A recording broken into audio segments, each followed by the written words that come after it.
How's it going? I'm your host, Damion Turley, and you're listening to the Forest Found Stories podcast. This is the pilot episode. This is where it all starts. The very first episode. I was lucky enough for the first episode to sit down with Jeremy Evans. He's actually been a friend of mine for a long time, and I'm really excited to share his story. I think he's a super talented and inspiring individual, so I knew he'd be easy to talk to.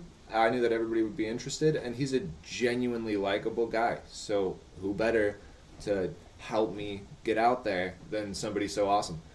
I am also trying to get over the learning curve of the lighting in my eyes and reflecting off my glasses and learning how the audio sounds best and where in the room to keep the camera and what cameras to get, because this guy is okay, but it's not the best, and it is so bright.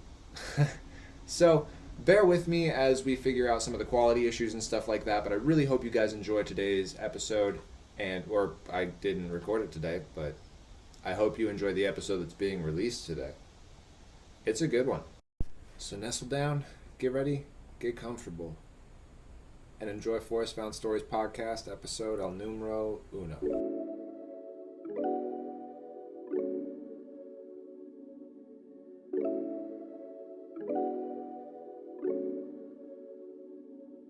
How's your day going? Oh god, I'm stressful, but I'm done. Yeah, I'm taking the day off. Fair. I feel that. It's so understaffed up there, it's ridiculous. Right. So, at the Petroleum Club? Right? yeah. Yeah. I got like a month left though. So Yeah? we're opening a restaurant. So Yeah. Okay. So I'm That's getting out of this exciting. membership based. Yeah. What's the new place gonna be called? You know where Parasol's at? Yeah. It's gonna be the Midway. Okay. So Nice. Pretty excited. yeah, dude, it'll be Yeah. cool. Matt Melvin, he's opened up a bunch of restaurants in town before, and Okay. so he's hoping this one will stick. Nice. So I'll get the freedom to do stuff. He built the menu and stuff. Okay. And me and my buddy Colin and my brother Brady are all gonna be there cooking. So, Nice. Yeah. That's awesome. It'll be sweet. And you just recently wrote up the menu for the Petroleum Club, didn't you? Yeah, it's hit or miss, dude. Working with Yeah. a membership-based place, like they're all Right. entitled to what they want to eat. And So you have quite a bit of chains on that. yeah, Then. Yeah. And like not a lot of people want adventurous things. They want like regular cheeseburgers and Right. steak and potatoes. And I'm like, Yeah. okay, like Ranch. yeah. Yeah. So it's cool. It's a good stepping stone, like to get my name out there and stuff. But Yeah, definitely. I'm not gonna stay there. No, I It's- don't blame you. Yeah, it's cool, but Speaking of getting your name out there, what was it like? I watched the video when you heard your name on the radio. Yeah, it but was how was weird. that feeling? it was weird. It was like I woke up one day and I had like 5 messages from people all over the place, like magazines and the radio guy. We have like the radio Wow. tower up the floor above us. He was like, "Hey, come up here and do a shout out." And then I know some people at Q2. Right, So she right. came down and interviewed me.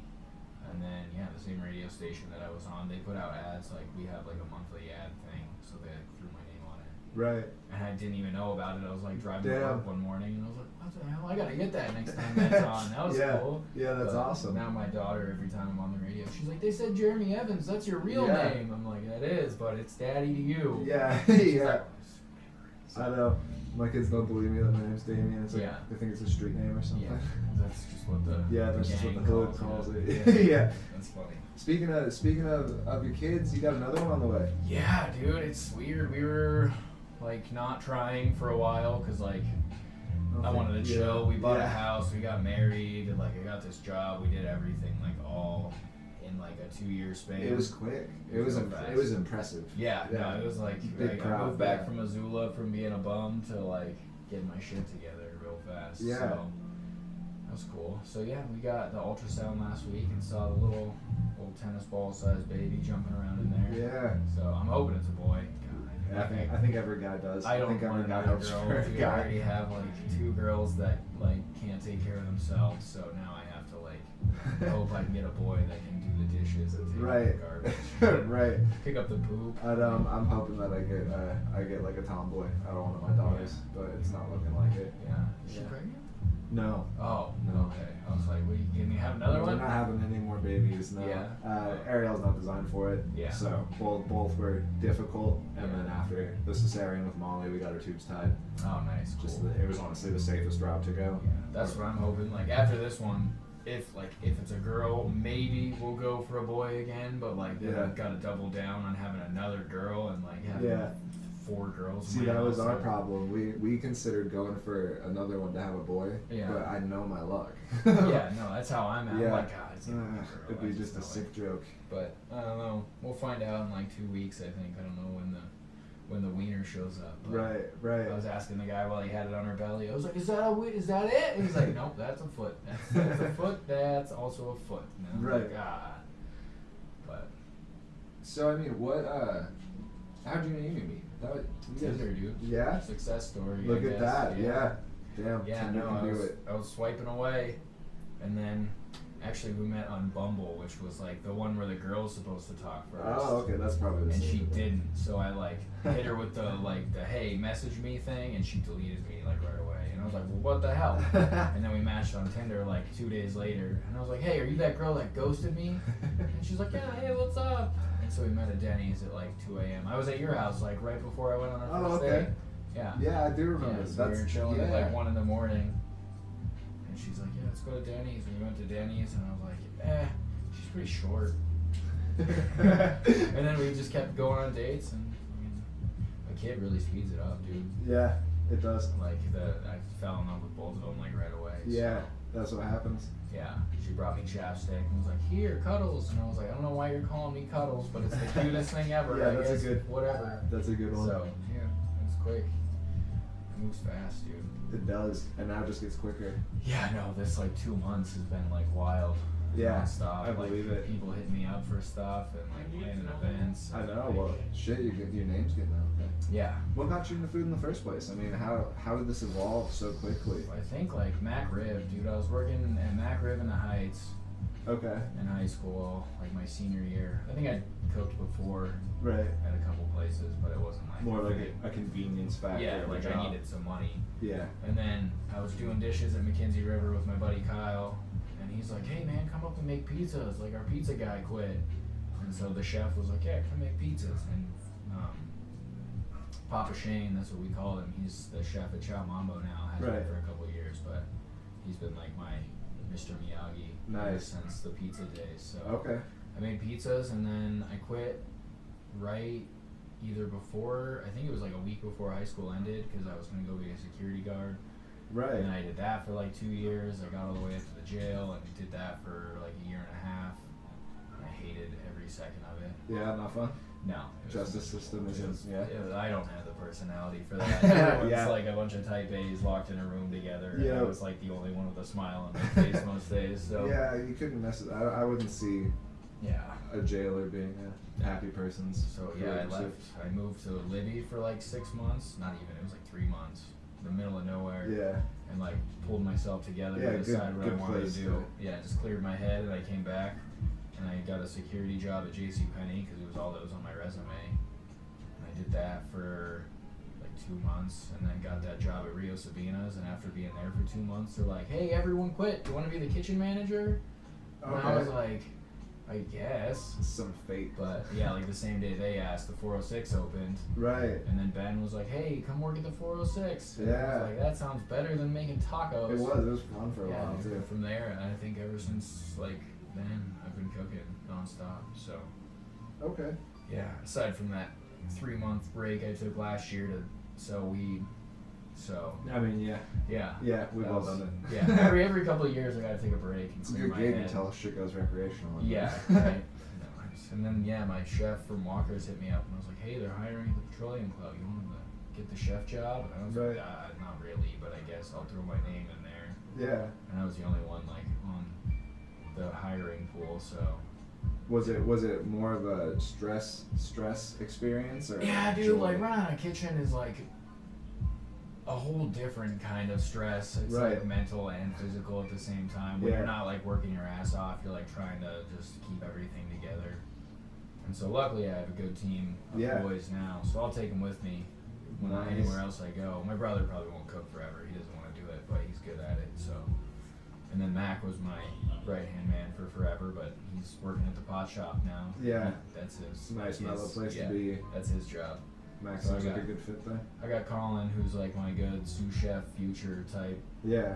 Like cares about food and has good ideas, and Yeah, that's one thing I can definitely credit is all of the food that I see posted. It's beautiful. Like Yeah. the plating on it is just fucking fantastic. The ideas behind it are gorgeous. Like, I didn't like fancy food. I like deep down want to make pizzas and burgers and tacos, but people keep signing me up for these like fancy jobs, so I guess I'll keep taking it. When you do it well. Yeah, it's not hard to make it look nice, I guess. I don't know. What would you say your favorite thing is to cook? Oh, dude, it's a toss-up. Like, scallops or bread. Okay. I make scallops all day long. Yeah. Just because I'm like so good at it and they're so delicious. I make 4 of them so I can eat one and plate the others. Right, naturally. Bread's like that thing that I'm like trying to figure out right now, just so I can get real good at it. Oh, there's so many different ways to do it. Yeah, you can do it like no matter what. Yeah. So that's like one of the things we're gonna focus on at this new place is we either gonna get a baker or we're gonna get a bread program going. Nice. So you'll have like all your starters and different breads. Smart Baguettes and pizza dough and like loaf breads and all that stuff. So that's awesome. that's the stuff I like to make it work that I don't make at home. I don't cook any of that stuff at home. It's like SpaghettiOs and like soup at home. As soon as I stopped working in kitchens, I started actually making food at home. Yeah, that's the thing. I was able to bring it home. When I wasn't working in kitchens, I was like cooking at home every night. I was like, I need something to do, and now I'm like, the last thing I want to do is cook. Yeah. Let's order it again. I have a terrible Uber Eats addiction. Yeah, it's after last year, dude, I never used Uber Eats. And I last know, year I spent all my money just at home, like. I swear I only ate out 4 times this week, but 4 times is like almost $200. Oh, Mac lives in my basement now, and he like 2 times a day the doorbell will ring, and I was like, is it DoorDash or Uber Eats? Is it both? And he'll order Wendy's, and I'm like, dude, we're 6 blocks from Wendy's. And he's like, yeah, but I gotta put clothes on. I know, I got a Holiday right down the street. Yeah. I'll DoorDash some Gatorade. Oh, there you go. See, I've never even thought about the gas station. Oh, it's too convenient. It's dangerous. Nice. Order Reese's to the house. No problem. I'm gonna start doing that. I don't know. It's like 2 blocks from my house, so same. My wife will be like, "Can you go get some candy?" I'll go spend like $20 on candy. Yeah. Yeah. And end up with an actual good amount of candy as opposed to spending $20 for 2 drinks and a candy bar. Yeah. Yeah. Yeah. No, it's wild, dude. So, what would you say the best thing you've ever made was? Not necessarily a favorite. Best but thing, I think, like as far as as reviews and stuff, probably the halibut that I had at Walker's. It was beet rice, so I took some beets and boiled them in like vinegar and water, and then you shredded them up and mixed them into some rice, so it turned all purple. Nice. And then the halibut, we crusted in like sesame seeds and like sautéed it. I made some walnut miso, which was like miso paste and candied walnuts. Yum. And you like blend it up with like soy sauce and vinegar and stuff. What else was on there? Pickled carrots, like ginger pickled carrots. Just a whole eclectic. Yeah, so that was like on there for like almost a year. Yeah, so you got good at it then. Yeah, and then like we sold out like all the time. So, he still got my burger on the menu too, which is like the best burger I've ever made. It's super simple. Okay. So it's just a cheeseburger with like malt vinegar mayo and bacon and house-made pickles. Okay. So. I saw your picky eater post. Yeah, dude. Is that one of the passions about being a chef? I don't know, man. Growing up, it was like my parents would make like Kraft mac and cheese or Hamburger Helper or Rice-A-Roni. Same. And like, I just didn't want to eat any of it. I was like, nothing tastes good. Right. Like, my mom would cook. She would make like homemade mac and cheese and like all sorts of good stuff. But my dad and my stepmom, they would make like anything out of a box. Yeah. And so like, as a kid, I was like, yeah, it's convenient and easy for you guys, but I don't want to eat this. It's gross. So like, growing up, I don't know. I like to go out a lot and eat. Like, I'll go local places and try like the burgers and the chicken sandwiches and all sorts of stuff. So like the like more adventurous I get, the more like ideas I get for cooking myself. So yeah, dude. I had this guy the other night. He comes up to the Petroleum Club all the time. He's a regular, and he's like, "Did you get my baseball steaks yet?" And I'm like, "Yeah, I ordered like a whole case of baseball cuts just for you, because this guy doesn't touch anything green. He like wants potatoes and steak and like ketchup." My God. And so I was like, "You like Brussels sprouts?" Because he's like, "What kind of vegetables do you have that aren't green?" Apparently, I was like, "Carrots? I don't know." It's like a weird. But I was like, "I got broccolini and green beans and Brussels sprouts," and as soon as I, oh jeez, whoa, I got the tack. Don't worry. Cool. We'll place that over here. But yeah, dude, I said Brussels sprouts, and the look on his face was like, wow, ugh, I don't eat Brussels sprouts. That's disgusting. It's awful.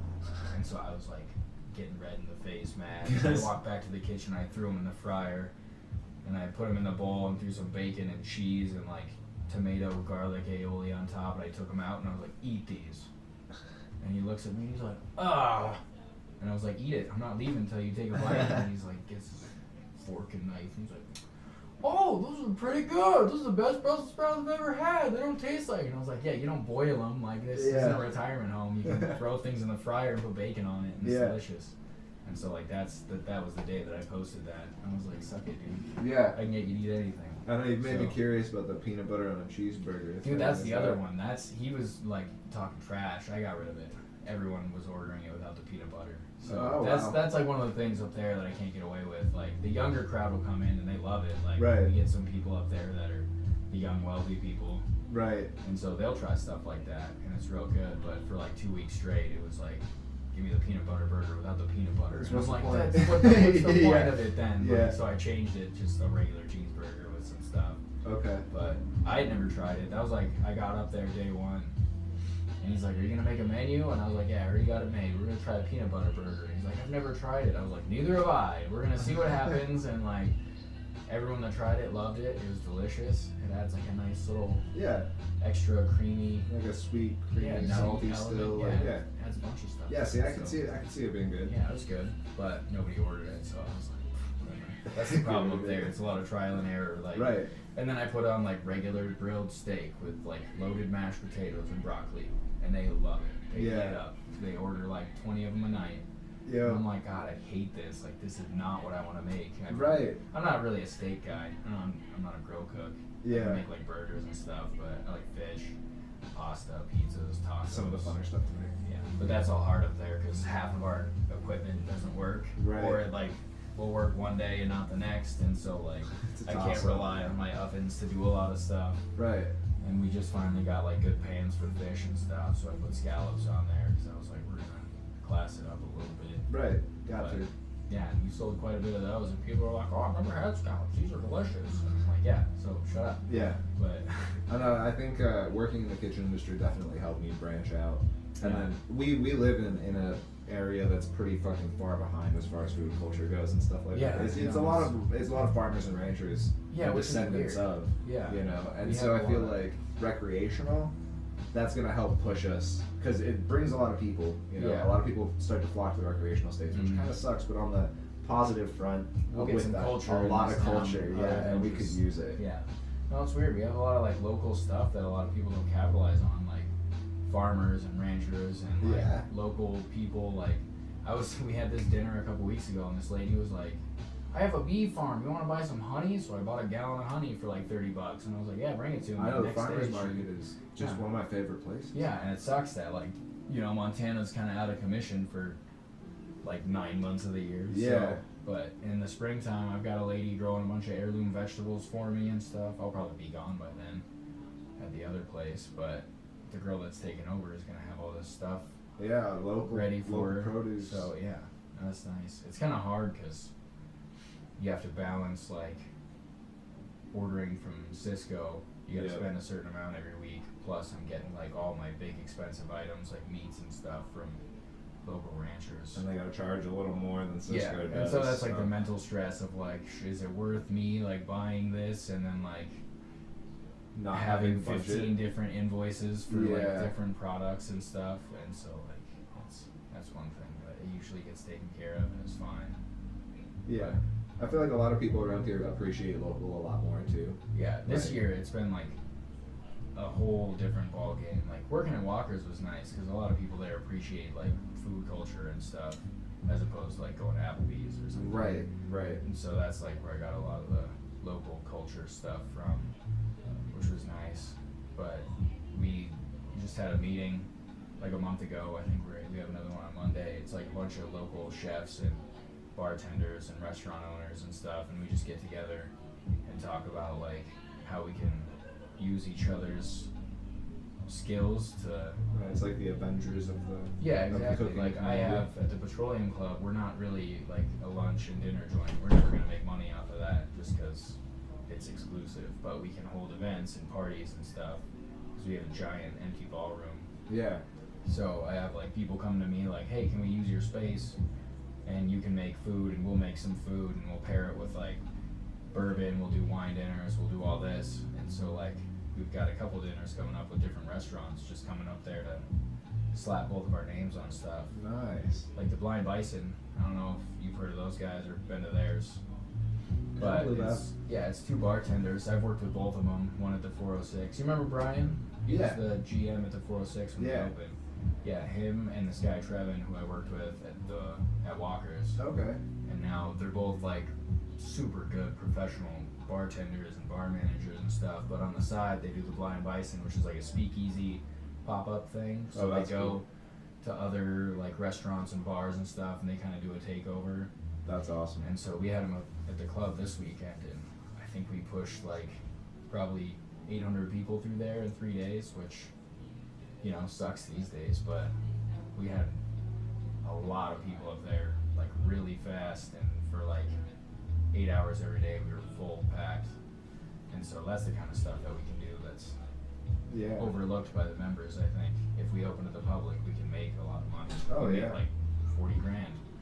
I mean, what was it like through the pandemic? You through most of 2020. Where were you at? Walker's? Oh, dude, yeah, I was at Walker's. It was weird. It was like living in an alternate reality for a little bit, because like I was a salaried employee, so it was me, the chef, the bar manager, and like 2 or 3 servers would come in just to box up food and stuff and put it out to cars. And it was weird. Like I get there at like 10 in the morning and it's just empty all day long, and you're making food for like nobody essentially, because nobody's coming in. Nobody's like, you're just getting a bunch of tickets and they're like pulling out food's just disappearing. Yeah, Uber orders and stuff like that. And so it was really weird, just like sitting in an empty restaurant that's usually like jam packed every day. But you're making like, we made probably the same amount of food some days as we would if we were open. Yeah. And then other days it was like I'd make a whole rack of meatloafs and like a bunch of burgers and a bunch of chicken and get everything ready, and we'd get like 2 tickets, and I would just sit there for like 12 hours a day and just like wait. It took away from the whole one guy experience. brought like his Switch, and we were playing like Mario Kart at the bar tables for like 4 hours. We'd hear a ticket and be like, oh, let's go make that food, and then go sit back down and play games on our phone. And then we had to like clear out the bar basically, because we started selling to-go liquor, which was a weird thing. That like, was being able to deliver alcohol straight to the house. That was wild. I think a lot of our money was made from he's a really good bartender, the manager over there, and so he was making like these fancy cocktail kits, and so you buy like a bottle of Grey Goose and get like some lime juice and muddling equipment and like send you this shit to make. Yeah, you just get a big like care package, so that was cool. But Montana and their priorities. It was weird. Yeah. It was weird. Like I wasn't getting paid. They like, because we were making enough money, so I was salaried, but they were paying me like minimal, just because we were like closed. So I filed for unemployment about halfway through and stopped getting paid. So it was a weird year, dude. Yeah. It was like quiet but super busy at the same time. Yeah, it was very Twilight Zone. Yeah, like definitely. Yeah. It was like I was in another world for a little bit. Like I'd go out and drive to work at like 10 in the morning, and there was nobody out anywhere, and then I'd leave work at like 10 o'clock at night, and there was like no cars on my way home. Right. The street lights were like off. It was weird. It was spooky. Yeah, skateboarding around definitely felt very apocalyptic. Yeah, any person I ran into on the streets, I was like, this guy's probably gonna kill me. Yeah, he's gonna jump me. Yeah. I'm getting robbed by a highway now. It was weird. 2020 was a weird year. Yeah. But we came out. We're on the other end of it. Yeah. At least, I mean, we are. In Montana. Yeah, luckily. Yeah.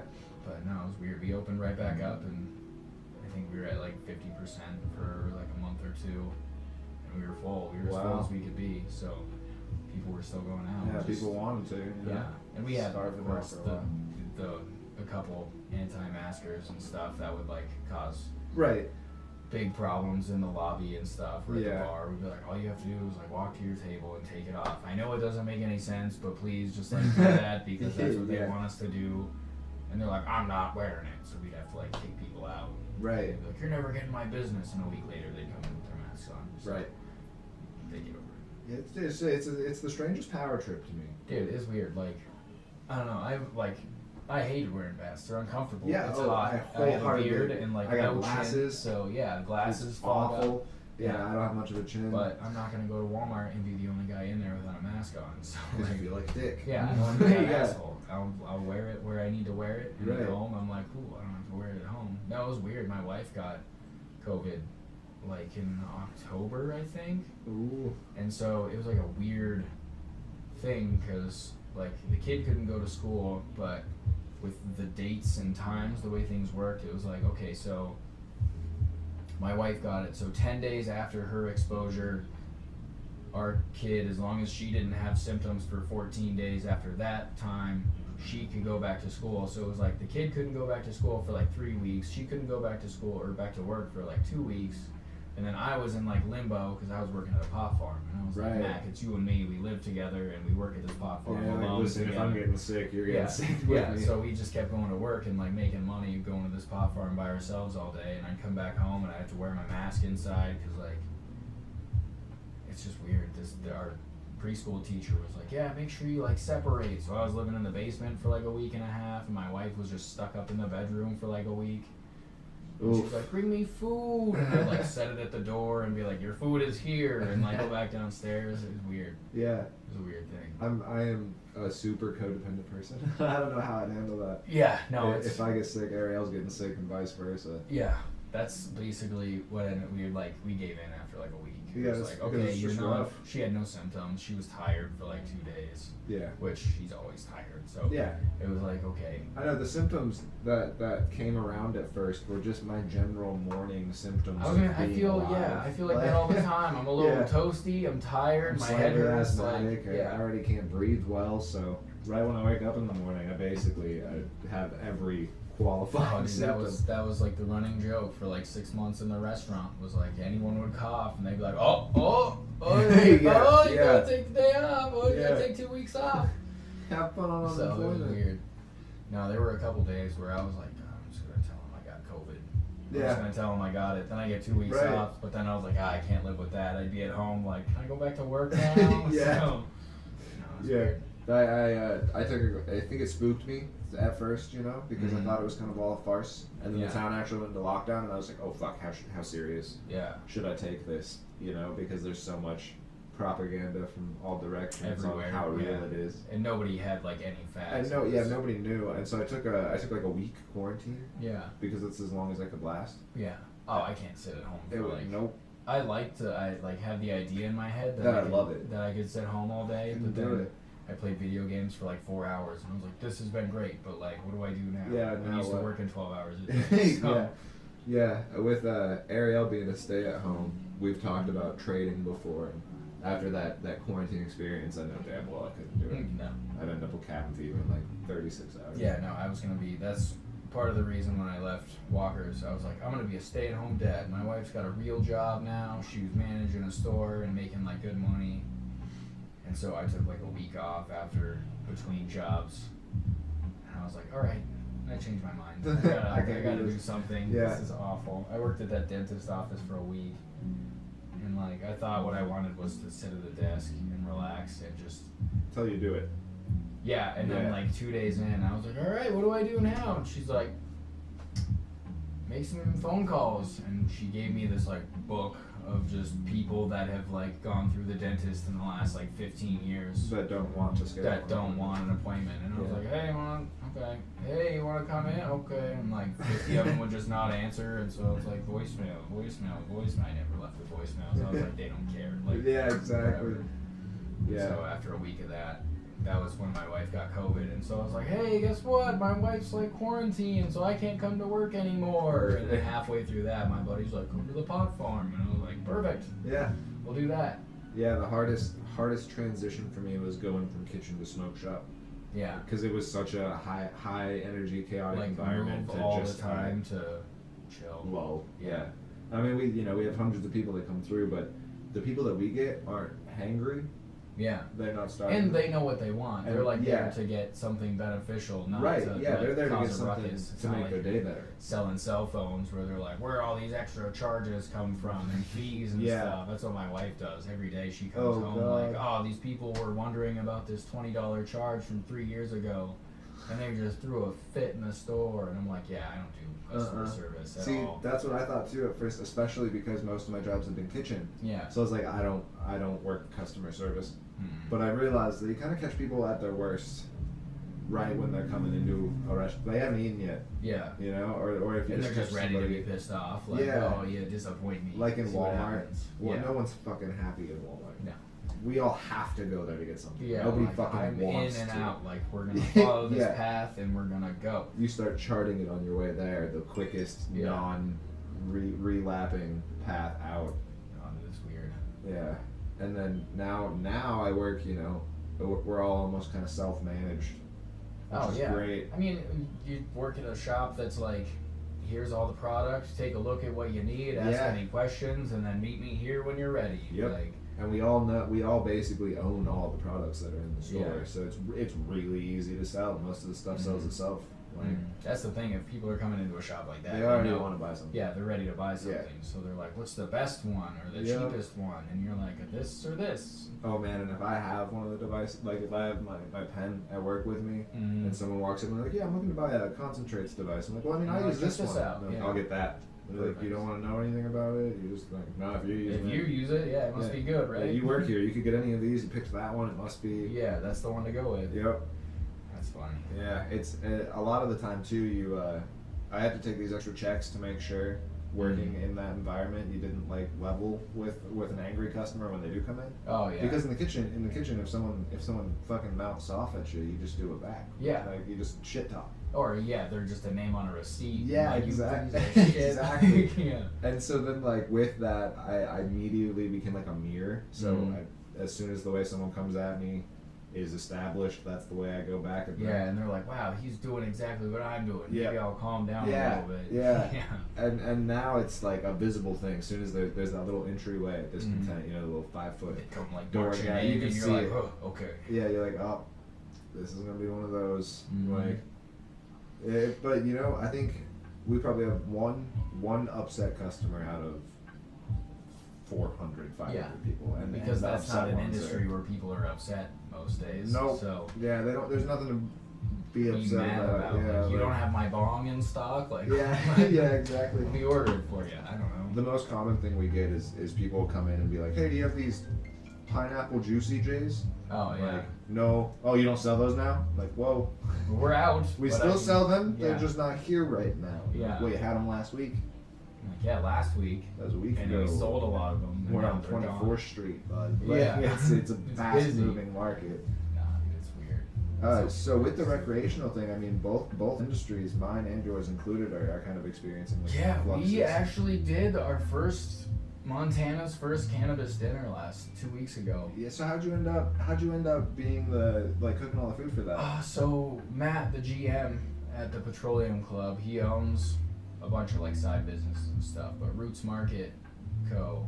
is like one of his other side projects, and basically they're like an event planning like business. They have like DJs on schedule, they have Okay. like events planned, they have servers and chefs and bartenders, and like there's only like 10 employees of it, but they're all like a different thing. And Right. Matt used to be a chef too, and like a restaurateur and all this stuff. So I started the Petroleum Club, and he's got his own little grow up going at his house. Awesome.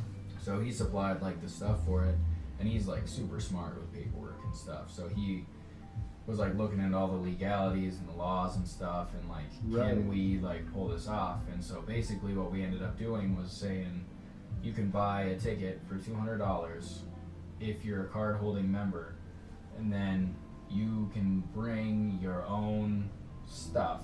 Right. Where but you have to like go buy this exact product and like put it on your food. And so basically we were just making regular food, and we were taking the food out, but we provided like the environment of, Okay. hey, come here and like infuse your own food, and we'll tell you how. And Nice. so yeah, and we were like giving away doobies at the door and stuff. Of course, So yeah. they're all medical patients, and we were smoking outside. But it's funny, it got busted like a high school party. It did. Yeah, we were sitting at the bar at like 10:45. It was like dinner ended at like 7:30 or 8, and then a bunch of people showed up. They had like the biggest speakers in the state up there, and there was like a DJ Okay. pumping music, and all this stuff, which is like not common for the depot. The depot's like a wedding venue usually. Right. And so I think they were a little thrown off by the scene. Everyone was being super cool and Oh, kosher. sure, It was just yeah. a bunch of stoners chilling in a room. And nobody was smoking inside or anything, so it was cool. But somebody found a little baggie of white powder. Just like you were at the bar and you see like a little bag, you point and laugh and you go, look at that, somebody dropped their drugs. Yeah, exactly. Yeah, someone turned it in to like one of the people there, and they basically shut it down right there. My boss came up and was like, everyone grab your stuff and get out, we're done.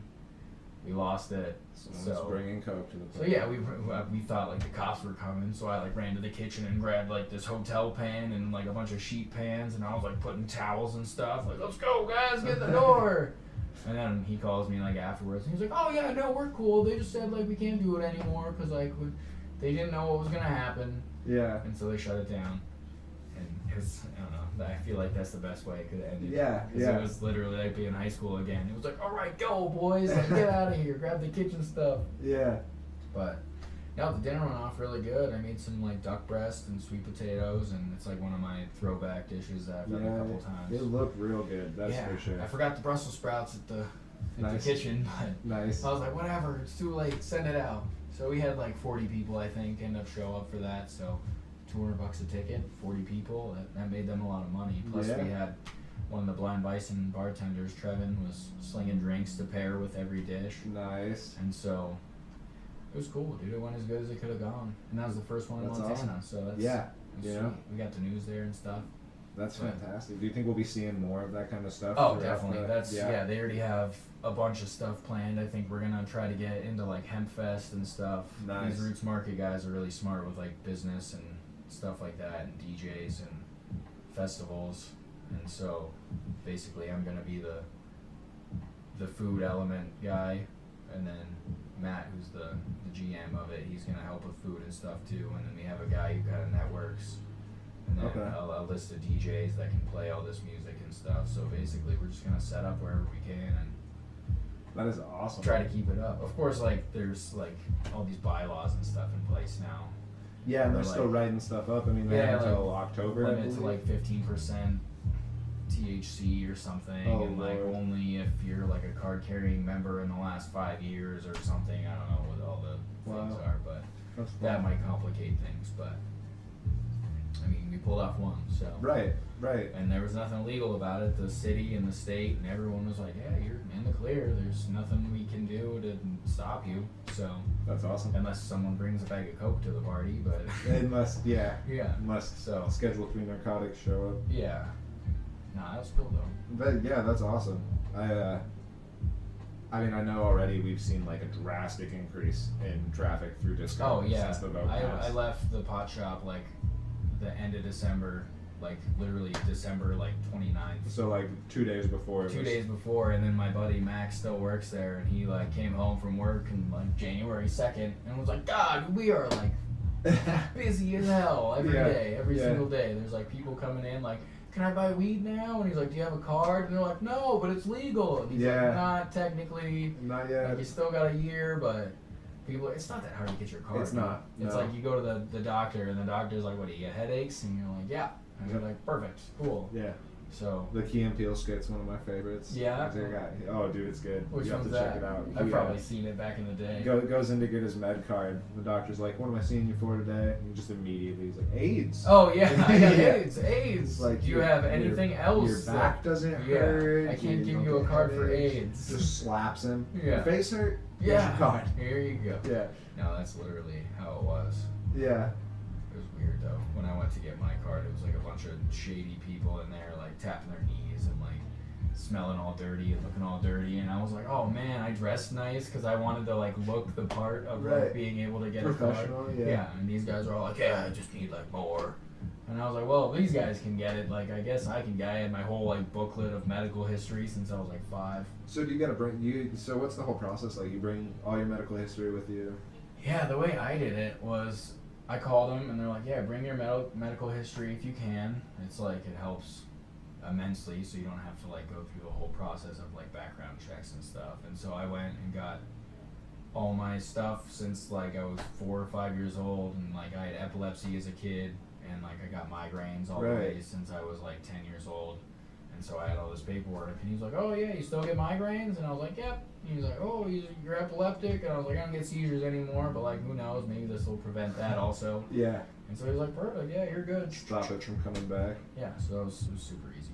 It was like an hour wait time in the waiting room, but other than that, it was a piece of cake. Yeah. Yeah, $150, I think. Damn. Yeah, I think. So me and Ariel go in like a week. Yeah. It's like 100. Well, and depending on who you sign up with, a lot of places will reimburse you that $150. Yeah, with like free product. Store product and stuff like so that. like I paid $150 for my card, and then I went to Collective and was like, "Hey, I just got my card." They're like, "Cool, pick out like an ounce." Yeah. And I was like, "Oh, cool. Well, I don't need that much." But yeah, Collective I is smoked awesome. like a dime bag a week, maybe. So. Connor Lorenz is actually who hooked me up with the website and all that stuff. Oh, nice. Yeah, he made comes, it a super easy process. He comes to the Petroleum Club all the time. He liked the peanut butter burger. Yeah, so, nice. See, yeah. See, our generation. He was at the what's pot up. dinner too. I think I saw him there. He's a frequenter. That's awesome. So.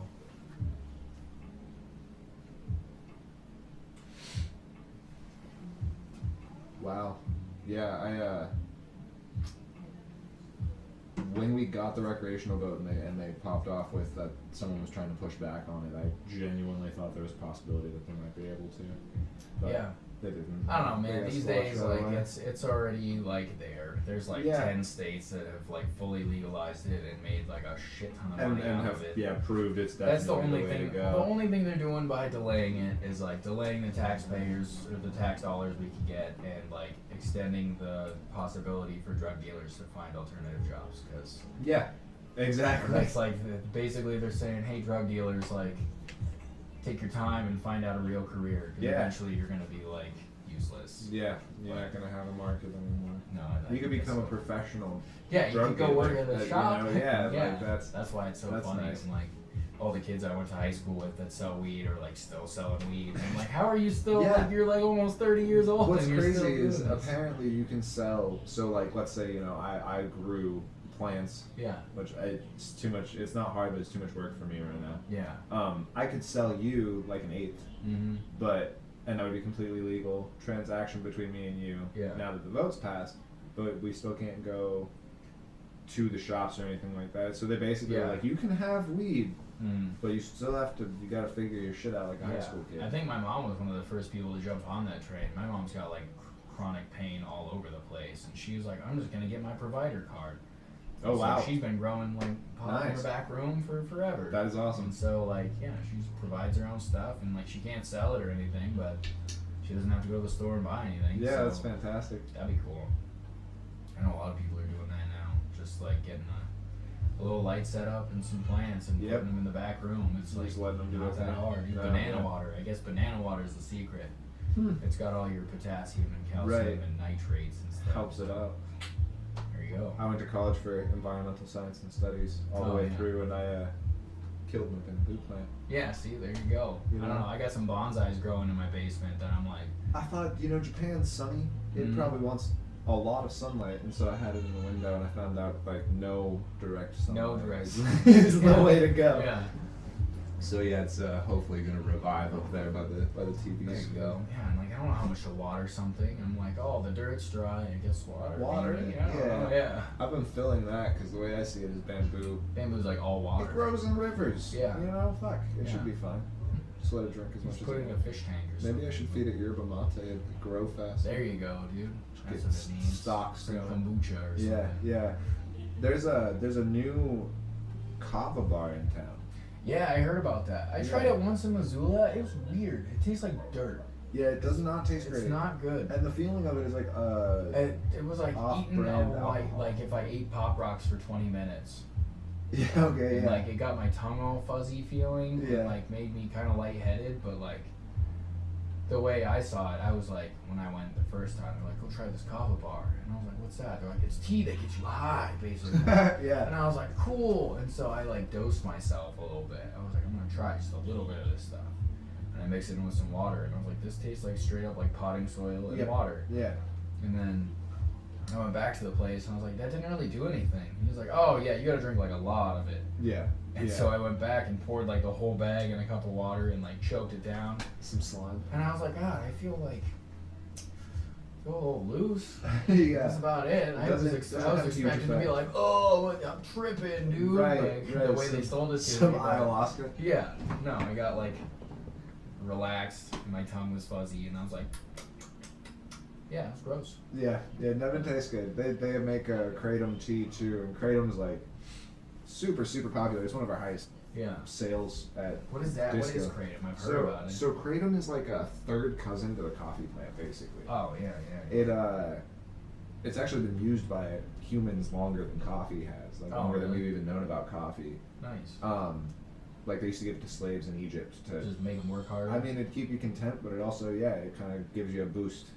So it's like the best way that I've experienced it is it's like smoking a blunt and taking like 3 shots of espresso at the same time. Oh, nice. So you're like that kind you're of like leveled out on both ends. Yeah, and then it's actually super popular amongst recovering opioid addicts. Oh, because part of its function is attaching the opioid receptors in your brain. It's just like a mood booster. Yeah, and so some people experience like extreme pain relief from it even too. So like I have a lot of older customers that come in and buy it for pain. Yeah. Which is I don't take it for pain necessarily. I take it to avoid drinking 4 yerba mates. Yeah. Right. But they make kratom tea at that place. I haven't tried it, but kratom tastes bad. Oh really? Bad. Yeah, I don't get the. The yellow I guess stuff. If you're looking for the benefits of it. Sure, Yeah. The like when you throw up on an empty stomach, like bile? the yellow stuff, dead on. Gross, dude. And then on top of it, it's a dried out and then crushed up leaf. Yeah. Like mortar and pestle, powderized leaf. It's the driest substance on it. You can buy it in capsules, which is like. Yeah, then That's the way to go. Awesome. Yeah. Or you can buy the powder, and a lot of people buy the powder. It's cheaper. You get more, less labor. So lower cost. But then you just take a spoonful and fucking eat it. Yeah. I did it one time, and I've never had so much stuff stuck in my fucking teeth before. Yeah, and it just tastes awful. Gross. It was a bad time. Yeah, no, I don't know. I need something I need some legal Adderall. I need some boosters. I got like these things that Facebook advertised once. It was like these little capsules. They'll boost your mood. I used to take Adderall. Now I try this. Right. And it kind of worked. It was just like nootropics or something. Neurotropics. Yeah. Yeah. So essentially, it's like lion's mane. Yeah, it's a and bunch of stuff like that. mushrooms. Yeah, it's a bunch of like, mushrooms. Yeah. So I've actually been microdosing with psilocybin mushrooms for the past like 2 weeks. Nice. Well, a lot longer than I've been. As you know, I've experimented with psychedelics like a lot. A lot. Yeah. Probably more than necessary, but in lower doses and like as something that you use as a tool rather than just to trip out, just scare yourself. Yeah, because you can buy those chocolates where it's like a whole chocolate's like an eighth and you can eat like a you just eat little pieces. I have crushed up one of them little capsules that take 2 capsules. You don't actually even feel anything from it. I feel like a little more at one with your hoodie. Yeah. But yeah, you're just cozy, and then the mood boost from it and the motivation and the energy is part of what's kept me above my anxiety through this whole podcast experience. Yeah. Because it's been, I'm excited. I love talking to people. Yeah. It's like one of my but favorites. At the same time, it's like a whole other project on your lap. Right. It's a whole other project on my lap, and it goes up on like YouTube and Facebook. And I had to trap myself into doing it, because I was like, I want to do it really bad. So you told everyone you were going to do it, and you're like, so I told everybody, I told everybody I was going to do it, and then so many people jumped on it right away. They were like, I'm going to listen.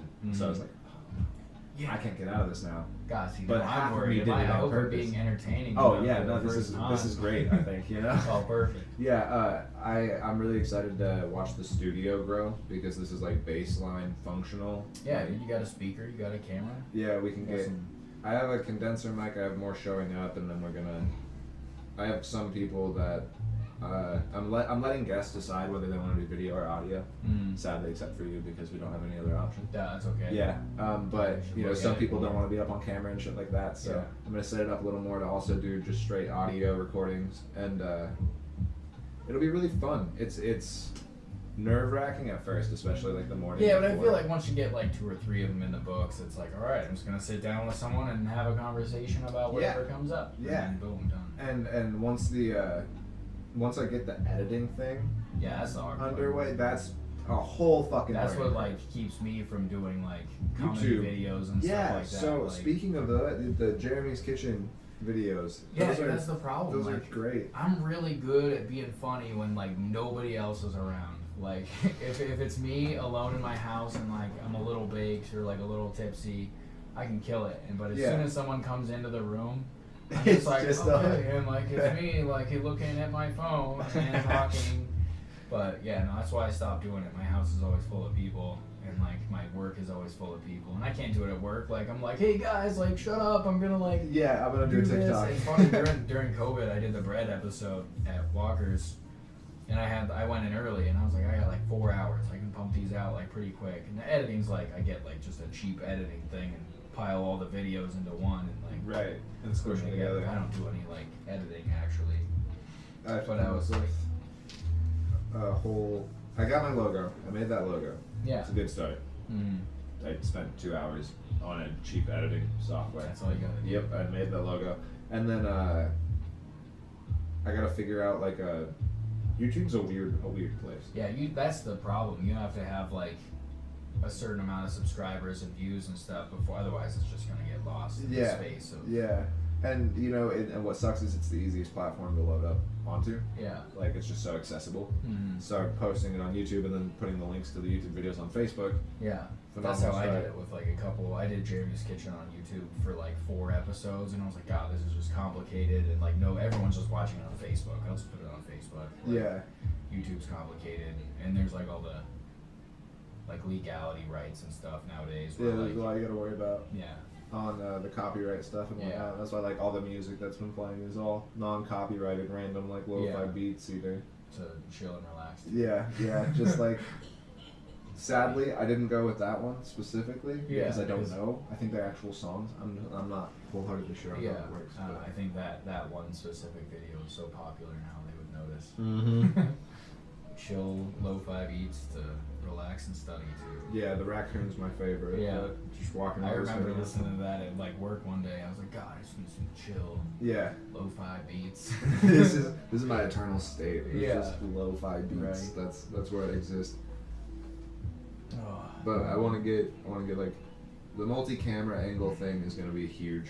Yeah. Just to help with. Dude, you gotta get it like the Joe Rogan studio where everyone gets a mic and a headset and a camera. Yeah, on. so see, me and Evan were talking about Evan Croker, my coworker, were talking about that, and like I like the idea of it because it does help with quality and it makes everything a little bit easier. Yeah. I kind of have the space for it. I was looking at this L desk that would work really well for it. Yeah, there you go.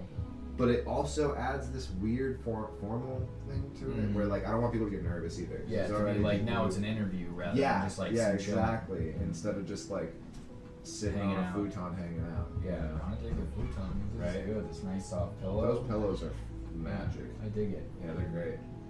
I mean, it's like definitely gonna be like a work in progress thing. You'll learn as you go. Mm-hmm.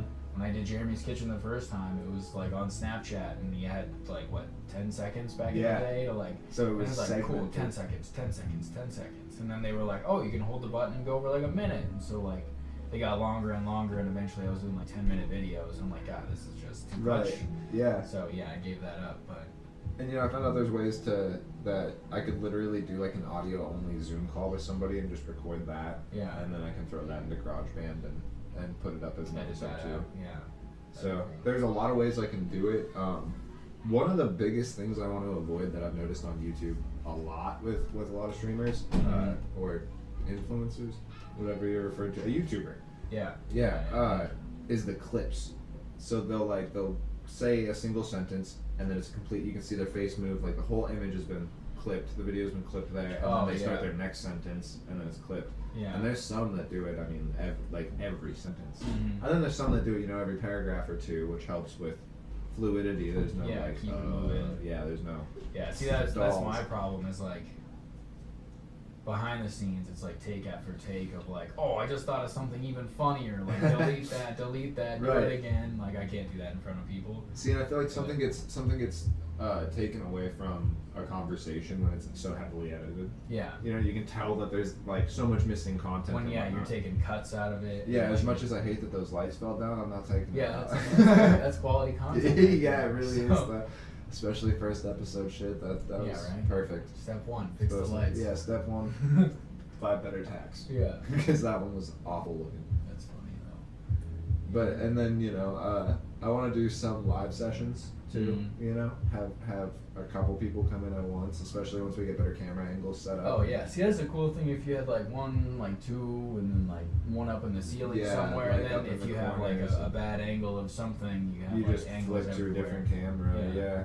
And then the audio only ones is literally the easiest way to go. Mm-hmm. And I think that's why I avoided it at first, was because I already have stuff to do, my music production. Mm-hmm. So I didn't really need anything to do, just like an audio only podcast other than one more mic, Yeah. which shows up tomorrow. Where's your mics in here anyway? So my mic is in the closet over there. Oh, is it that good? It bolts up to the desk and shit. Yeah. Without both of them in here, I just didn't want the one fucking just hanging, not being used, you know. But it can hear from all the way in there? So the mic that's recording us is inside Oh, it's the in camera. there. Oh, okay. And what's wild is when I bought the camera, I was like, I bought it because it has the aggressive ring light around it. Yeah. Makes the But lighting to go nice. battle the sun a little. Yeah. But when I read on Amazon that it also had a microphone built into it, I was kind of like, it's gonna be shit. Yeah. You know, it's not gonna work well. Did you do the old mic test, like go in the corner and whisper? Oh, I mean, yeah, I went everywhere in the room just Yeah. talking shit, basically, just saying Nice. random things, and then went back and listened to it. And Ariel watches YouTube a lot, so she's kind of picky about video quality and shit like that, the audio quality. Yeah. So she's like, you gotta listen to it with headphones. So she Oh, put it yeah, on with 'cause that's headphones. Yeah, you know, that's how most people are watching do it. YouTube. Yeah.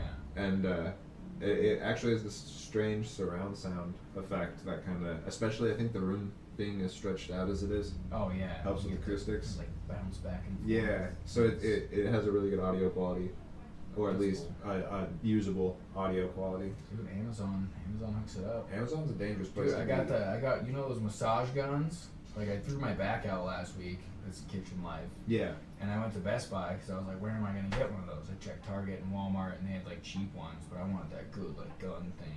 It was like $400, $500. Did you get it though?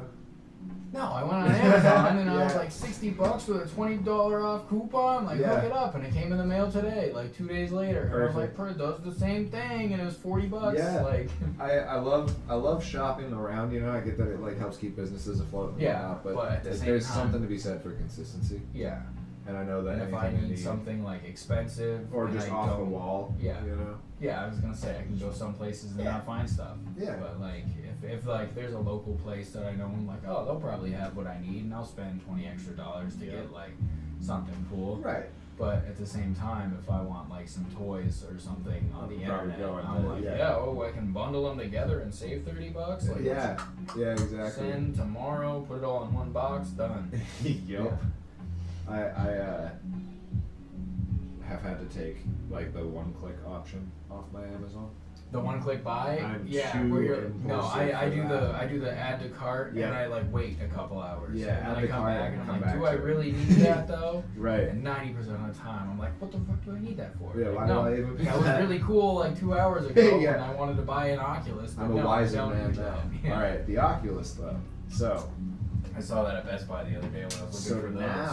now would be a good time to get one. I bought two, Mm-hmm. one for me, one for Ariel, for $300 a piece. And Yeah. about a week later, they dropped it $100. They're only $200 for the Quest 2 right now. It's $300. It's $299. It was. Oh, maybe I went like 2 days ago. You can buy it from the Oculus website for. Oh, good thing I didn't buy it at Best Buy. Yeah, I hurt my feelings after I Nice. bought two of them. I might have to. Yeah, it was cool. Do you have to buy the games with it too, or does it like come with some stuff? So there's a bunch of free games, Yeah. and then there's this thing called SideQuest, and you can download that on your computer, and then there's a bunch more free games. Because you don't need the PC for this one, right? It's right. just like your It's phone. a standalone fucking console. Yeah, dude, I gotta get one. Yeah, it's a lot of fun. I like the PlayStation one, but like the cord and like the bulky It's so setup and the bulky. controllers, and now like I lost a little mount for the camera, so it's like always pointed at the floor. Yeah, But- which is rough. I sold my PlayStation, and I'll be selling my PlayStation VR just because Yeah. It was cool like 2 years ago. Yeah, for being the first mass-produced VR system. Yeah. It was neat. Awesome. I don't know. I almost bought that Star Wars game, and I was like, am I really gonna hook this up again though? Because every time I hook it up, I play it for like 45 minutes, then I get a headache from like, oh my god, and I come out and I'm like, let's take it apart. There's cords everywhere. Right. That was the biggest issue is in any game, if you have to turn around, you're just tying yourself up. Yeah. I don't know, maybe I'll go to the pawn shop today and drop that thing off. Yeah. I wonder what you could get for them at a pawn shop. Probably nothing. Yeah. I noticed that if you go and try to buy the headset brand new, it's $300 fucking dollars. Still? For the headset. I got it for like $100 from this guy that I was friends with. Yeah, He's like, because that's buy what it's my worth. VR? I don't need it. And that's the headset. Then you need the processor and the controllers and the camera. Yeah. And that's all. Yeah, and I have all that stuff together, but I don't think anybody's gonna. I mean, I could probably sucker some kid into buying it, but yeah. I don't know. I bought that. We went Black Friday shopping like 2 years ago, and the original like VR that came out was that Star Wars one where you get the lightsaber and it's got like the little thing you put on the floor and then you put like your phone into the holder thing. Right. Okay. But it was awful. It was like you can't like you have to have stand like just right, and it was like the first VR thing that came out, and originally it was like $200. And I went to Best Buy on Black Friday, and they're like, "Yeah, this thing sucks. It's $40." And so I bought it, and I was like, "No wonder it was $40. This doesn't even work." Like, yeah. The only cool thing is the lightsaber that came out of it. Yeah. Fair. Yeah. Fair. Otherwise, I'm like, this thing sucks. It doesn't even like. What do? You can like block, and like fight Darth Maul once or twice. I know. Even moving from a PSVR to a Quest 2 was wild like because it's a giant step up. It's like an Xbox controller split. Well, yeah, and you get to like move around and Yeah. stuff. The PlayStation one's like, don't move your head or like you're gonna get trapped. So plant your feet. Yeah. In the Quest, you can actually, if I so you can't use it outside because the sun will damage the camera and all that. But if you know you had one big clear room like downstairs, we have like this big open area. You draw your play area. Oh, nice. So you could draw this fucking. And you're like, I have a whole room to use. If you were in fucking Costco, and you could just the run world is around your oyster. Costco, Yeah, that'd you be could just sweet. fucking make the entire. I do have a pretty store big play basement area. living room, dude, and that's the man cave's nice. That's why I almost bought it. I was like, God, I need to go back in the man cave for a little bit. Right. I work so much, I gotta relax. But no, dude, it's tax season. Maybe that's what I'll do. I got another stimulus check coming too. So. Yeah, that's awesome. We just keep getting money in there. Yeah, I'll take it. Whatever. Yeah. Sometimes I have to pay taxes on Yeah, I think so it was funny because for me it actually put me in a higher tax bracket, so I got more back than I would have had I not gotten the stimulus checks. it. Oh, nice. There you go. Yeah, so that's $600. I guess you have kids too, so that helps. Yeah, they were. Amy got all the money for our kid because it's hers. Right. So. Well, and she works too, so that's She actually has W-4 stuff. Yeah, so she got like $2,000 last year. I think I got 600, and then I got $6,000. No, I collected unemployment for like 2 months, and it was like $5,000. So they fuck you on that then? Yeah. Yeah. I heard the same thing from a lot of people. Yeah, we put all we're filing jointly this year just because like it's the obvious thing to do. We tried it both ways, and like we file separately, I get like $200. If you file joint though, it's. But if we file jointly, we get like the kid and like both of our monies and our house payment and like. It comes out looking a lot better. Yeah. So, because if we file separately, one of us claims the house, one of us claims the kid, and you get like half of both of that money. Yeah. And I was like, this is stupid. Let's just put it together. And so we're still not getting like, I think she got like $7,000 last year out of her kid, but now this year it's like 4 or something. So, okay. Yeah, I don't know, dude. Taxes are weird. Oh I don't yeah. really understand how any of it works, but whatever. Yeah. TurboTax. I just know that I have a bunch of money taken off my checks throughout the whole year, and one day, I know not all of it, but some portion of it shows maybe. up. Yeah. I'm just glad I don't have to pay. Oh God. The day that I have to pay taxes. That's the true fear of success, isn't it? Having to pay taxes. Right. That's where my parents are at now. They're That's like, how now people we're are in like our 40s and like living our lives. We mostly just pay taxes. Yeah. Yeah. That's like the one bill you got left. Your house is paid off. Your car's paid off. But have fun paying off the government. And that's why you have kids at 45. Have one more. so that you get that little boost. Mm-hmm. And then they make it impossible to adopt altogether, and then you have to be in like a super stable position. Oh, you yeah. Like over $100,000 a year, basically. Yeah, and that's like impossible now. Yeah, it's fucking absurd. It's weird. It's super weird. Until they raise the minimum wage and everybody's making $100,000 a year. Oh God, I know. And then my Twinkie habit's gonna become 4 times more expensive. Yeah, right. Exactly. That being said, though, we haven't really gotten, like, our generation hasn't really gotten a big wage jump ever. No, dude, we've been making the same amount of money the same since we shit were like since we've been 12 able to years work. old. Yeah, like I remember working at the fair, and they're like, "We're gonna pay you $6 an hour," and I was like, "That sounds great." Like, whatever. yeah, you just took it. I think Yeah. when I started working, I was making like $7 an hour at Albertsons minimum wage, but then I also had union dues taken out of all my checks, Oh yeah, so I wasn't you're making like shit. $3 an hour. Yeah. Yeah. But housing definitely got pricier throughout us getting older. You know, fucking bills cost more. I think our house is like 230 something.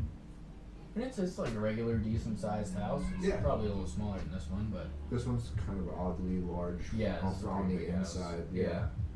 But no, our house gets the job done, and it's not like super pricey. So, You don't want a house with this many bathrooms. I've learned that. dude, I would love a house with another bathroom. See, you think we have 5 bathrooms in the house, and the fucking plumbing issues are unreal. Oh yeah, I guess that's there's probably something to deal with. so many different things. You never know if you can shower because in one of any of the 5 bathrooms, somebody could be showering. Yeah, could be showering. Yeah. So it's Yeah, I'd we got probably 2, take but- 3 bathrooms at max, unless they was like a mansion. See, 3 would be perfect. We have Yeah. 2, and like one of them's dedicated to my basement goblin. He gets that one because it's like part of his room. Mac. I thought you had some sort of. Yeah, no, he's my little basement goblin. He hates it, but he gets to live there for cheap. Yeah. And then the other one I share with 2 girls who are constantly just in the bathroom. Whether one of them will be playing in the sink with her toys, and then the child will be doing it too. Yeah. yeah, exactly. I think one of the best parts of this house is that I have a bathroom in my room.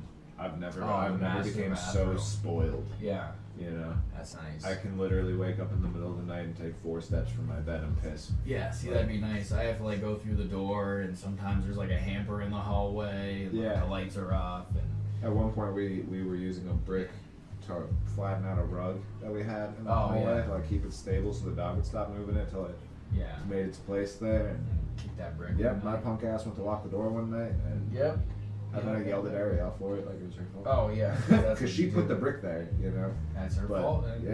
Yeah, situation, you know. That's funny. With so with you and Amy, when were you like, all right, I'm doing it, I'm fucking proposing? Oh, I think we were together for like a year. Yeah. I think we got married after 2 years, roughly. Yeah, so we were together for like a year. And she was like, when are we gonna get married? When are we gonna have a kid? Because she moves life really fast.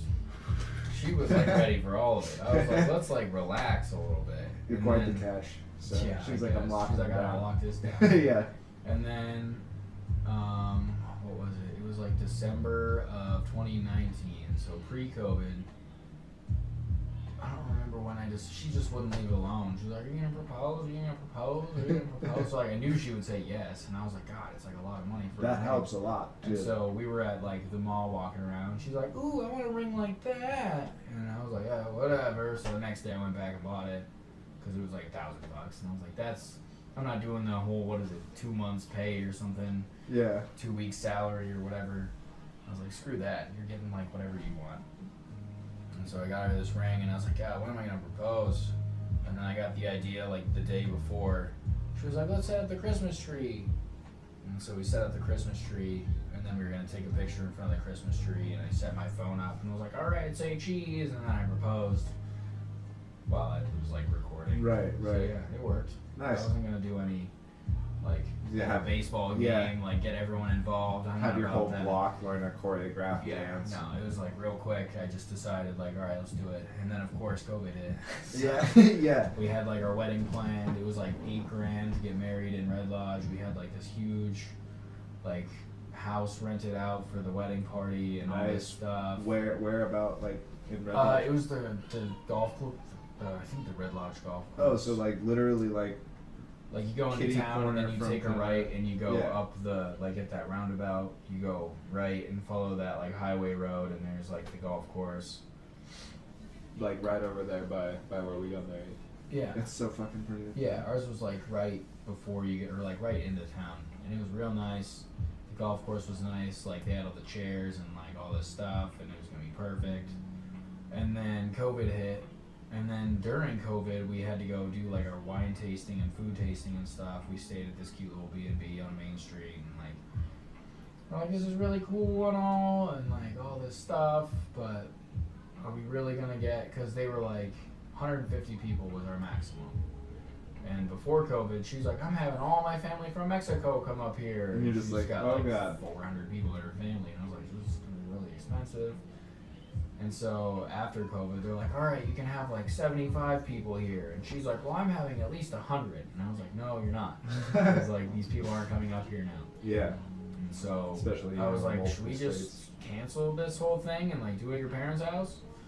And she's like, actually, yeah, let's do that. So we saved like $8,000 and bought a house instead, because that would have been great and all, but I didn't want a wedding in the first place. I'm more like a take me to the courthouse and sign this piece of paper and get it over with. Right. But she wanted a big, extravagant wedding, so we got married at her parents' house, and it was nice. We got everything catered by walkers, and like nice. We like know people in every part of those industries, so Made the whole process a lot easier. yeah, we had like someone to do everything for us. Yeah, that was kind of my whole. I lucked out with my wedding. We brought the entire wedding party up there. I think 2 days before, day before. Yeah. So we were all just up there fucking around for like a day and a half. We had so much time to make all the food, get all ready, and we had all worked in kitchens and shit. So it was like just a standard fuck around day. You know? Yeah, it was pretty easy. Made it really nice. It So there was like this weird flux of weddings throughout through 2020, I think. Yeah. That it was really cool to see the way that people like changed the tradition of it. Yeah. You know what I mean? Yeah, Because like, I feel like that old like it's almost like a Romanism send off for your daughter. You know what I mean? Yeah. Where you're like, okay, you can have her now. Yeah. Like meeting to sign the title for a car. It's strange. Yeah, no, it was weird. It was like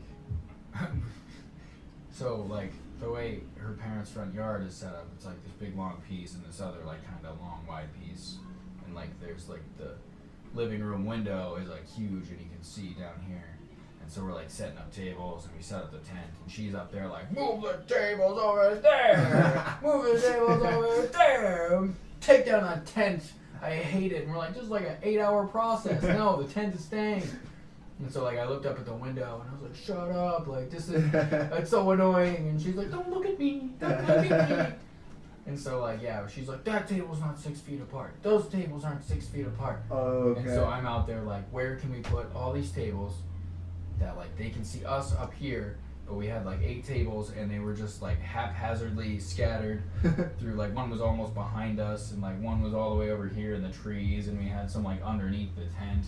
Oh wow. And I was like, they're all 6 feet apart. Everyone's got like 6 people at each table, and like we thought like 70 people were gonna show up, and like maybe 40 people showed up.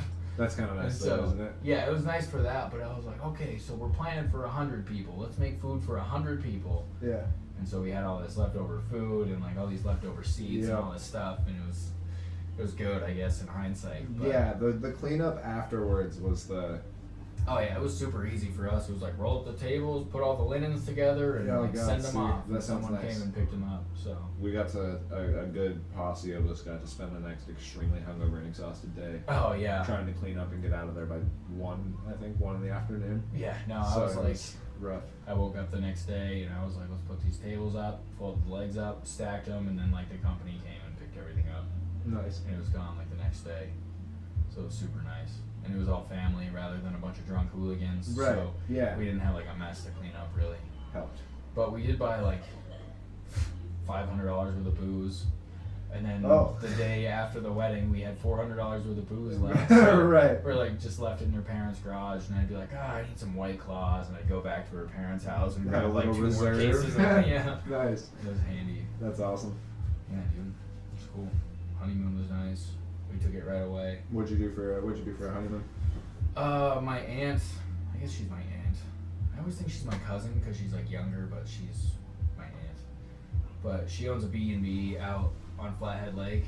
Oh, it's like gorgeous. right on Flathead Lake, and this place is huge. She's got like this giant like cabin place, and like 5 little cabins, and a friends and family cabin that's like right on the lake, and so it's friends and family because it's free. Yeah. So like, I called her and I was like, hey, can we come up there for our honeymoon? It was like a 10-hour drive. And we got there and I was like, so how much are we paying for this? Like, this is a really nice place. Yeah. And she's like, it's the friends and family cabin. And I was like, okay, so what does that mean? She's like, friends and family.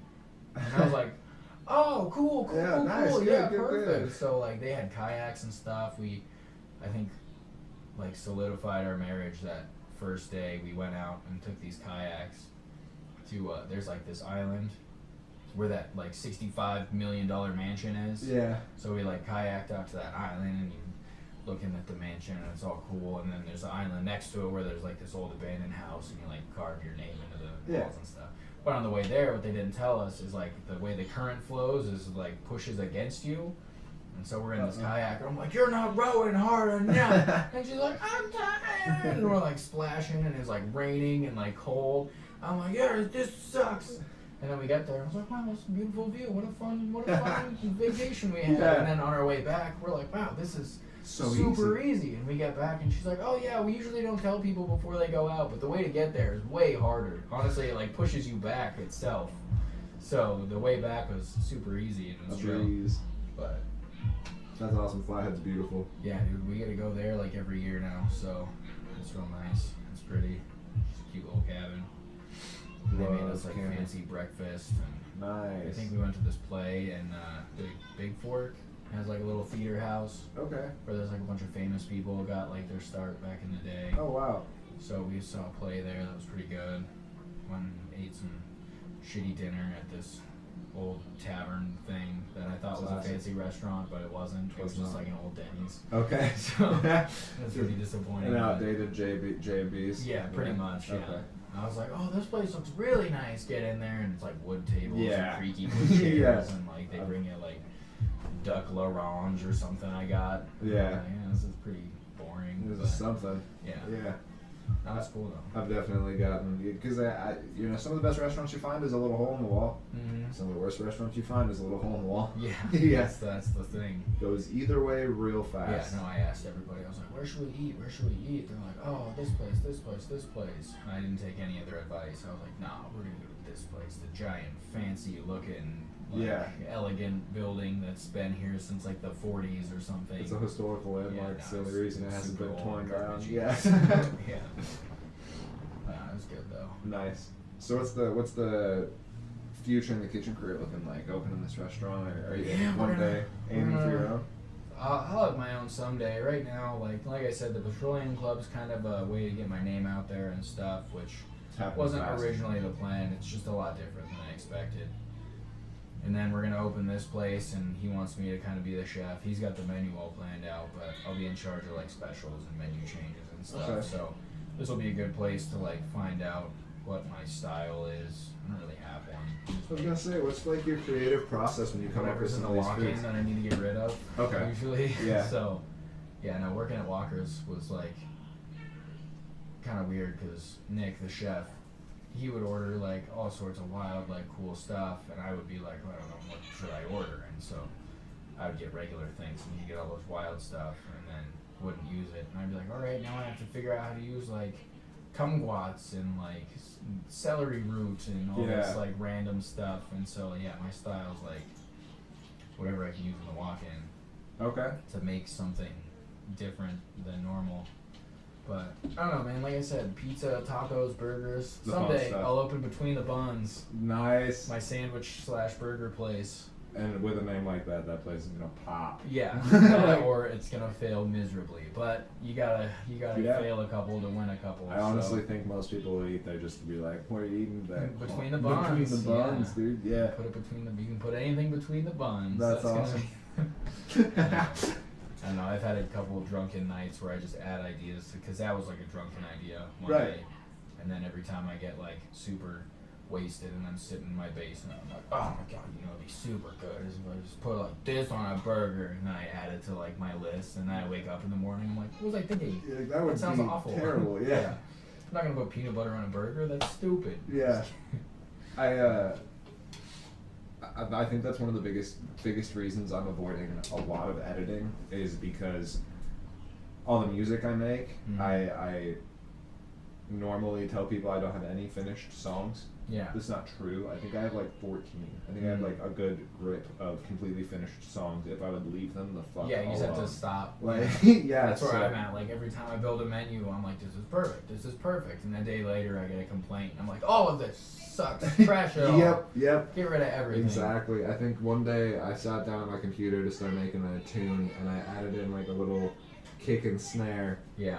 And immediately it was just like, fuck all this. I destroyed it. I just, I just never went back to it. I've been staying away from it, and then after a while of consistently getting either stuck in conversations with strangers at gas stations or being told, at work that I should start some sort of podcast. Yeah.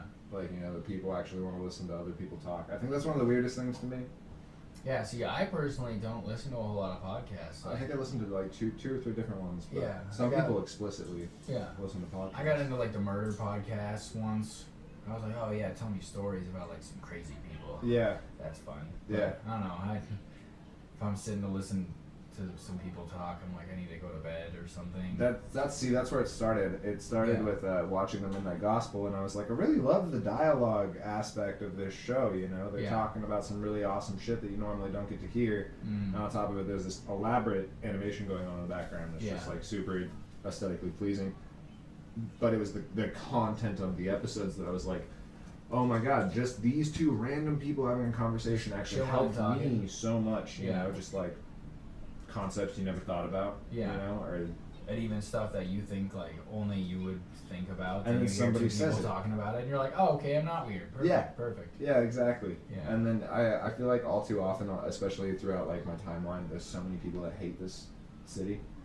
That like have grown up here and they're just like, fuck Billings, it's trash. Yeah. And don't get me wrong, there's definitely some bad shit that happens, but overall I think bad shit that happens everywhere. We're blessed as a fucking community. We have a lot of really awesome people doing some really cool shit out there. And so especially after last year, dude. Like now everyone's kind of coming together. Like, all right, let's make this town like more enjoyable than it was like 2 years ago. And I know growing up as a kid, for me, it was like, all right, boys, let's hop in the car, we'll smoke some weed, and throw some chicken nuggets at people, and we'll go to the mall and come back. Like, Yep, there was a lot of aimless driving, and I think, like I said earlier, with the culture, like I'm really excited to just see a lot more culture come to life here. Yeah. It seemed like it was just the same shit, ranch and chicken strips, all fucking, everywhere. Non-stop, everywhere. Yeah, no, I'm like one of the few people that's happy to see like Olive Garden and Applebee's dying. Yeah, and, like, I agree. It was great as a kid, like wonderful, but like I went to Olive Garden like a couple weeks ago, and I was like, oh, this is just like Alfredo sauce with like noodles. It's just there's nothing fancy about it. And pro tip, dog barking. Fucking insider information. Yeah. It all comes in fucking bags. Oh yeah, it's all pre-frozen. They stick it into a water bath. Their steaks have fucking grill marks prefabbed onto them. Oh really? I didn't know that. That's so in Applebee's. Yeah. In Applebee's, they have a microwave that actually has the steak temp on it, like mid-rare. Boom. Yep. That's cool. Yeah. One of my friends in Fort Collins was telling me about it. He's like, bro, you don't understand how fucking tragic it is. Yeah. It truly isn't there. Unfortunately, I never got to work in like Applebee's or Olive Garden or anything like that. I toured the kitchen of Olive Garden because I was like applied to be a server. And I was like, this is what the kitchen looks like before I was like a cook.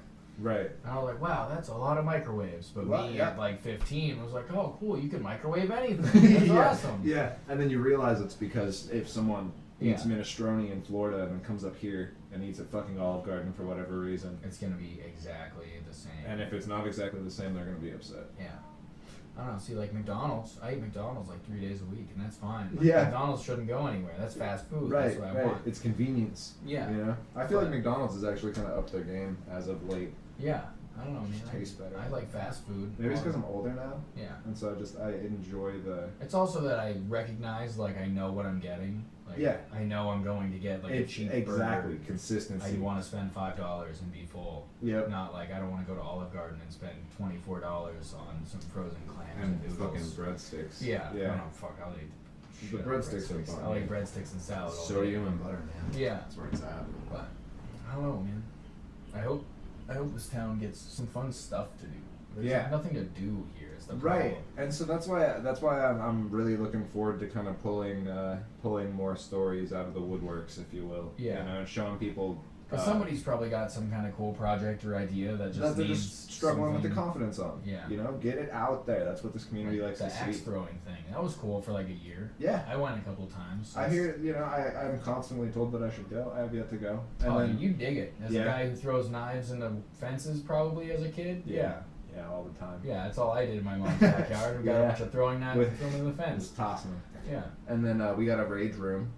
Yeah, those are cool. That's a cool idea, but like at the end of the day, I don't know if I want to spend a bunch of money To just break shit. Yeah, do you have to supply your own stuff too? Because I think they like get stuff donated, which is like another cool thing. Like that's sure you can just drop your trash off. I was gonna say, go take your garbage there. Like I got old box TVs and stuff. I was gonna say, old TVs. Yeah, and that's a cool concept. I would pay like once or twice. I don't think on the reg I would go down there and spend like $40 to smash a bunch of stuff, but. I'd throw $10 that way. If it was to break a TV, dude, you know, if it was $10 and I could spend like 5 minutes in there, yeah. What's the arsenal look like? I wonder. What are you gonna use? I'm sure you got like sledgehammers, and I don't think there's any like pointed weapons. Probably I feel like they I just feel like it's a really dangerous concept. Oh, it is. I think it's a good idea, but the general public sign waivers at the door. Yeah. Oh, you definitely. Yeah, you definitely have to. If dumb. you knock out your own teeth, you can't sue us. The trampoline park's cool. We go there with the kids sometimes. That's like a cool thing. You know what's crazy? When I was little, we went to Colorado on vacation for fucking ever ago. I was probably like 12, and we went to this place called Jump Street. Yeah. And it was a fucking trampoline park. I thought it was the most futuristic shit ever. And it took like another 10 years for buildings to get one. Yeah. Like, which is just dude, like what happened to Geyser Park, man? Oh, like, that was so simple, but I think it the was guy beautiful though. mismanaged the business a little bit and kind of let it die. Yeah, and then it got bought by a bar. Yeah. Yeah, the American Club. But dude, those golf or those go karts, the bumper boats, like that's the laser tag. Like, where am I gonna go do laser tag in this town? That was so cool. They had like a warehouse. And you could go spend $5 and like run around for 20 minutes. Seriously. That was cool. There was a lot of little secret areas in that laser tag. Oh yeah, dude, that place is sweet. Yeah, it's fantastic. But the problem with that is like, if you open up a laser tag joint, you better like update it regularly and like find a way to keep people coming in.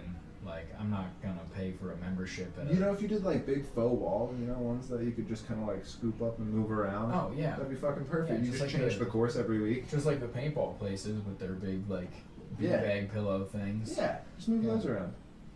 I don't know, man. Well, it's been fucking fantastic. Hey, thanks for having me. Yeah, I hope I was entertaining enough. Oh yeah, I'm sure. I don't know how to do it either. Yeah, perfect. Yeah, trial and error, dude. I've listened to a few podcasts, and this is basically all that fucking happens. Oh, nice. Yeah, perfect. yeah. So, and thanks for bringing so much fucking culture to the community. Dude, oh hell yeah, dude. Because there's definitely a shift that you're causing. It's pretty awesome to see. Oh sweet. I'm just glad I'm popular now. Yeah, I'll get on TV Sunday. Yeah, as grocery games. Yeah, nice. But. Yeah, dude, thanks for having me. Yeah, dude, definitely. I'll come back for another one when you have one of those big group chats. Yeah, I'd love to. Some live streams. And I need an excuse to bring your lightsaber back. Right.